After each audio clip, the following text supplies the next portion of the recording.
Thundarr, I'm E-Lightning, this is Sports Store. Today we will be doing our updated post-NFL draft NFL power rankings. So let's start right into it. The bottom feeders, numbers 32 through 25. So starting off at number 32, I have the San Francisco 49ers. Now, I can't name a positive thing about this team. The defense is crap. They have Chip Kelly, which is another negative, and the quarterback situation is not going well. So that's just all negative. The 31, at least RG3 is there, and hopefully he's ready to work, and they do have a couple weapons there. Still can't trust the defense, but I like it Cleveland more than San Francisco. Number 30, I have the Philadelphia Eagles. Now, no defense. The coaching situation is not great there, and the fact that their offense has no weapons. And with a rookie QB, you really need to get them weapons. Number 29, I have the San Diego Chargers. Now, they have Phillip Rivers and Keenan Allen, but the run game is stagnant. The offensive line has question marks on it, and the fact that the defense is an unproven rookie and a bunch of proven scrubs. Then at number 28, I have the Chicago Bears. Now, they don't have a lot of weapons other than Alshon Jeffrey, and the defense is crap. Now, Leonard Floyd could do good. Guys will do good, but he doesn't have enough pieces around him. Number 27, I have the Miami Dolphins. Now, the Miami Dolphins, they have no run game. The pass game hasn't proved to be good. And the fact that the defensive line needs to gel are all reasons that they're slow. Number 26, I have the Tampa Bay Buccaneers. Now, they have good receivers, good quarterback in developing in Jameis Winston. However, that secondary is just too suspect for me to put them higher. Number 25, I have the Tennessee Titans. Now, the Tennessee Titans have a quarterback, but I have questions about the pieces around them and their secondary, which also puts them down low. At number 32, I also have the San Francisco 49ers. Like you said, there's not a positive thing about this team except for maybe Carlos Hyde. So I think that's really what differentiates between San Francisco and Cleveland as the two worst teams. Like you said, Cleveland has a glimmer of hope with RG3 Corey Coleman as the young receiver. They're kind of in this rebuild, both teams in rebuilding phases. Number 30, I have the Philadelphia Eagles, just like you. You know, they drafted Carson Wentz. Still, that quarterback position is an issue with Chase Daniels, Sam Bradford, and now Carson Wentz. Not many weapons. Traded a bunch of people on defense. This team is not going to be any good this season. At number 29, I have the San Diego Chargers. Really, Phillip Rivers is the only positive on this team. Keenan Allen's coming off of an injury. He could potentially become better. Their defense, it's atrocious. They did get Joey Bosa in the draft, but he's not going to be good right from the get-go. At number 28, I have the Miami Dolphins. Last year, their offensive line was just the worst in all of the NFL. They lost Lamar Miller in free agency. They have the most talented defensive line in the NFL, but they haven't been able to coexist with each other. They also lost Brent Grimes in free agency. This team is not going to be competing in 2016. And at number 27, I have the Tampa Bay Buccaneers. They have Jameis Winston. They have a dangerous offense with him, Mike Evans, and Vincent Jackson. Their defense got a little bit better throughout the draft and free agency, but they're still towards the bottom of the league. At number 26, I have the Tennessee Titans. Marcus Mariota, another rising quarterback. But they did add DeMarco Murray and Rashard Matthews in the offseason. Still not going to be competing, but the future is bright in Tennessee. And finally, at number 25, I have the Chicago Bears. You know, they did add some pieces in Danny Trevathan and Leonard Floyd to the defense. However, they also lost Martellus Bennett and Matt Forte on offense. So they're still going to be in that same position, but they do add some new young pieces to the core. Who do you have as your teams number 24 through 17? My number 24 team is the Detroit Lions. Now, Ezekiel Ansah is a legit defensive presence, and Darius Slay has continued to improve every year. Now, the defense is not what I have questions about. I have questions about that offense. Now, our only real weapon right now is Golden Tate, and with a run game that has a lot of question marks, I cannot trust it. At number 23, I have New Orleans. Now, New Orleans with Michael Thomas and Brandon Cooks and Drew Brees has a good pass game. But that defense still has Delvin Breaux as its lead corner, and that's not going to get anything done in the division with Julio Jones and Cam Newton. Then, at number 22, I have the New York Jets. Now, Christian Hackenberg and Geno Smith is not a very promising quarterback duo. Whoever you have starting is going to make a lot of mistakes. Christian Hackenberg, mostly rookie ones, and has horrible accuracy. Geno Smith, we've seen what he can do. Now, however, that defense is still pretty good, which keeps them out of the real bottom, but I still have questions about the offense. At number 21, I have the Los Angeles Rams. That defense has continued to be good. I see them having another 7-9, 6-win season, only because Jared Goff will make rookie mistakes, plus Todd Gurley is his only weapon, and the offensive line is not very good. Number 20, I have the Indianapolis Colts. Andrew Luck, we got to see what he can do coming off injury, but other than T.Y. Hilton, not much weapons, not a run game, not much you can do about that. Number 19, I have the Baltimore Ravens. Now, I feel like they're kind of a mystery team. We don't know what they can come out and do. Now, they improved that offensive line, but I don't know about Steve Smith's also coming off an injury. Basically, their entire team's coming off injury and has a lot of question marks. And number 18, I have the Buffalo Bills. Now, the Buffalo Bills have a much improved defense with Reggie Ragland. I think the interior can be trusted. However, Tyrod Taylor and Sammy Watkins and LaShawn McCoy are all really good, but that offensive line has question marks. Then at number 17, I have the Atlanta Falcons. Now, what keeps them out of the top 16 upper half is that atrocious defense. Now, they adjusted a little bit, but I still feel like I cannot trust it with unproven people all around it. However, Julio Jones is the best receiver in the league. At number 24, I have the New Orleans Saints. Drew Brees does have some new weapons, and Michael Thomas and Brandon Cooks was there last year, who's going to get better. Other than that, there's not really a ton of bright spots on this team, other than Mark Ingram at the running back position. For now, that's what holds them back at number 24. Number 23, I have the Detroit Lions. They lose Calvin Johnson in the offseason. Like you said, Ezekiel Ansah is a top 5 pass rusher in this league, and Darius Slay is a developing corner. They do get DeAndre Levy back from a torn ACL. That should help a little bit with things on defense, but overall, the loss of Calvin Johnson will be too much to overcome. At number 22, I have the Baltimore Ravens. They lost everyone last season due to injury. They're all coming back, but I don't think they're still going to be at full strength. They're still going to be in kind of a recovery mode. They're going to kind of still be this mediocre team. Who knows, maybe they make the playoffs, shock the world, but it's probably unrealistic. Number 21, I have the Indianapolis Colts. Last year, Andrew Luck was injured for most of it.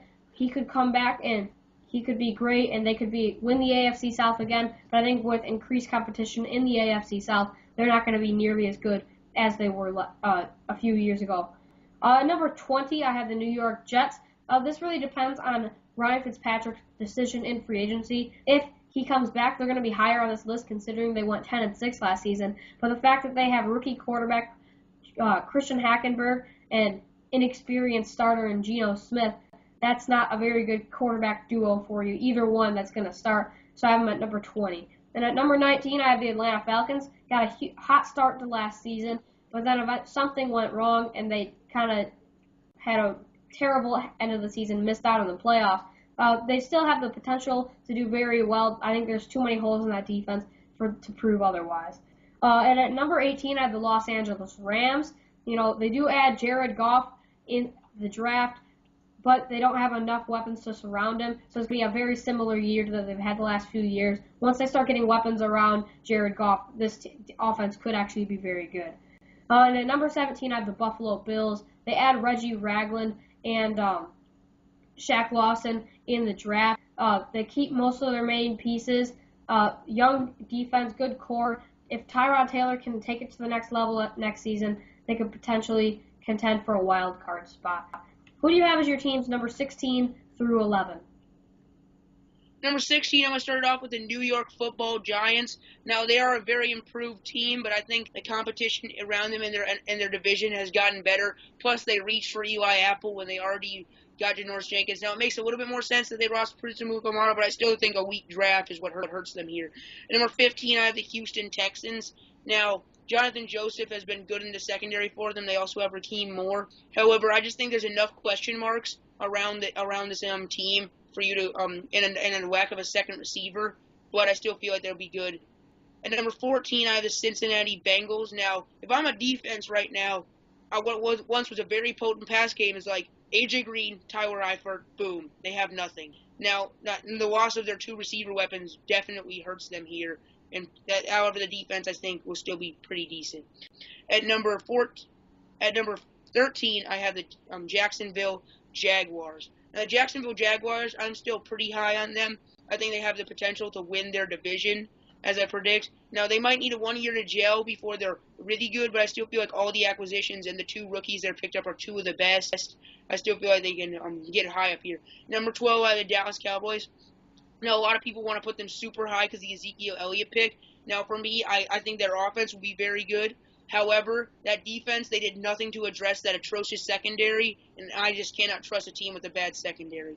At number 11, I have the Washington Redskins. Now, the Washington Redskins, they pick up Josh Norman to help cover some of the great receivers in their division, and the defense, I think, is still pretty good. Kirk Cousins, if he can build on last year, they'll be a dangerous team. At number 16, I have the New York Football Giants. They added major pieces to their defense with Damon Harrison, Janoris Jenkins, and Olivier Vernon, and Eli Apple in the draft. Their offense is still going to be scary. The fact that they have Eli Manning and Odell Beckham, they didn't really address the offensive line too much, but I think this team is going to be better than they were last year because of the upgrades on defense. At number 15, I have the Jacksonville Jaguars. I think it's going to take them a year to mesh before they're really good. They have a lot of young potential, but there's still a lot of rookies and just not a lot of veterans. At number 14, I have the Cincinnati Bengals. Like you said, they lost their 2 supporting cast receivers in Marvin Jones and Mohamed Sanu. They do get Tyler Boyd in the draft, but their offense is still going to be scary with Giovanni Bernard, Jeremy Hill, A.J. Green, and Tyler Eifert. But I think it just puts them a notch below some of the elite teams in the NFL. At number 13, I have the Houston Texans. Now, this team had a great defense to start with last year. That's the only reason they won the AFC South, and the fact that the competition was very low. But they add Lamar Miller, and they add Braxton Miller and Will Fuller in the draft, and the fact that they got a new quarterback in Brock Osweiler that they can lean on instead of just having almost like a rotational depth chart at the quarterback position. In number 12, I have the Washington Redskins, higher than I did on my last list, because they added Josh Norman, Josh Doxson, and Sua Cravens. Lots of key additions. I think this team's going to be better than they were last season. I think they're going to finish second, however, in their division to the number 11 slot in my ranking, the Dallas Cowboys. They add Ezekiel Elliott, which is going to make their offense extremely better.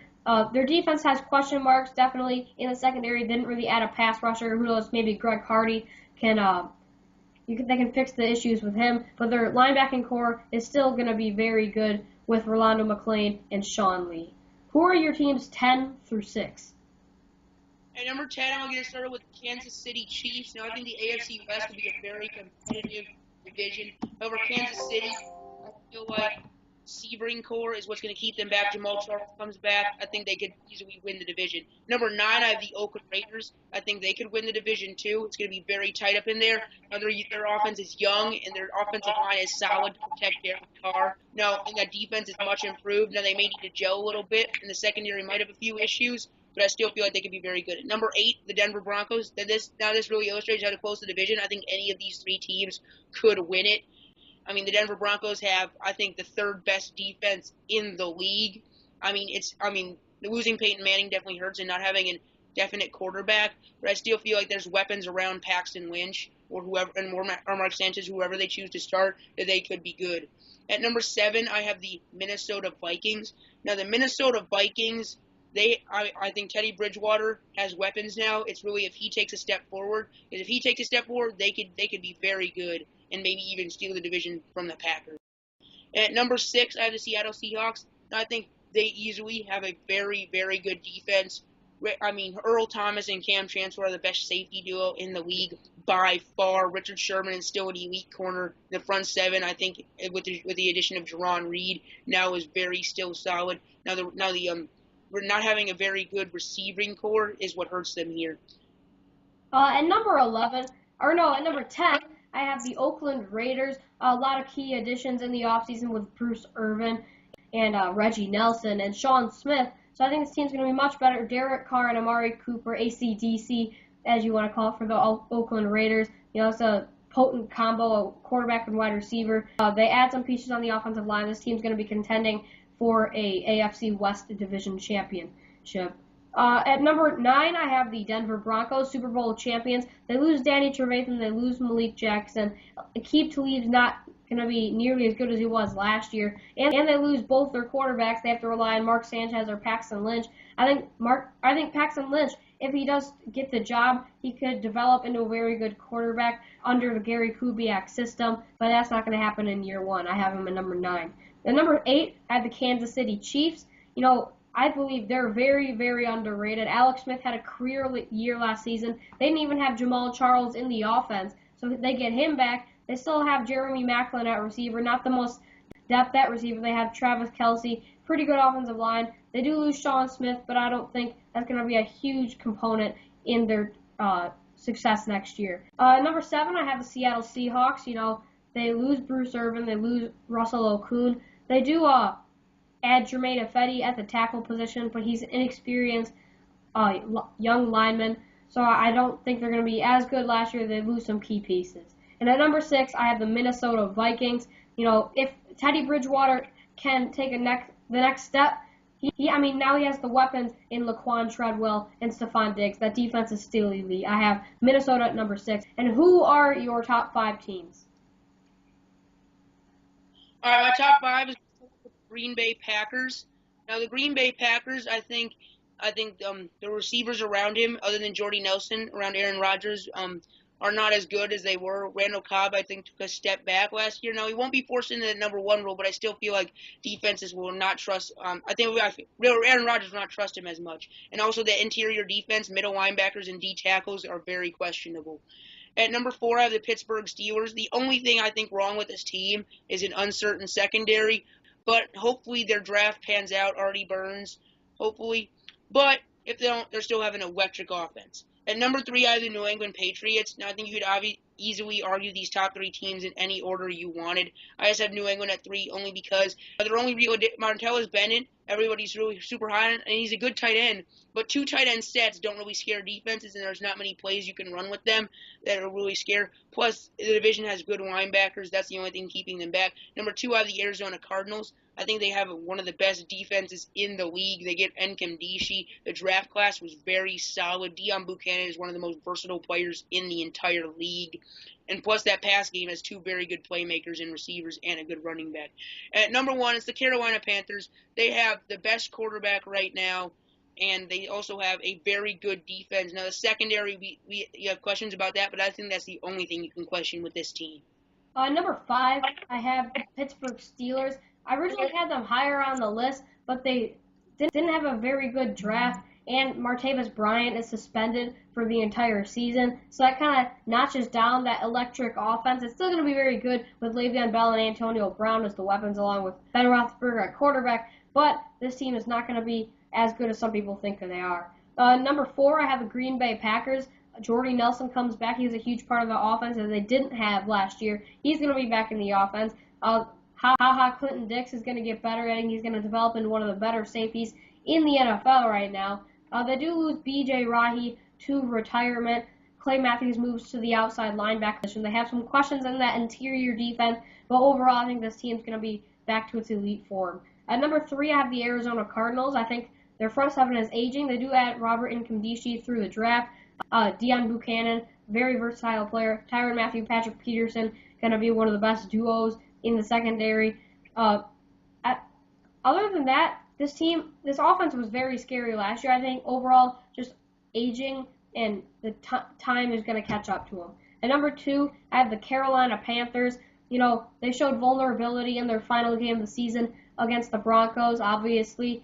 Their offensive line is questioned. They do add Kelvin Benjamin because he was injured last season, but they lose Josh Norman. I think that kind of dethrones them at the top slot to put in the New England Patriots. Tom Brady's going to be out the first 4 games, but ultimately I don't think that's going to be that major of a problem for them. I think they're going to easily recover from it. And the fact that they add Martellus Bennett through free agency, that's going to be an elite tandem with a 2 tight end system with Rob Gronkowski and Martellus Bennett. That is it for us today at Sports Storm. Like, comment, subscribe, peace.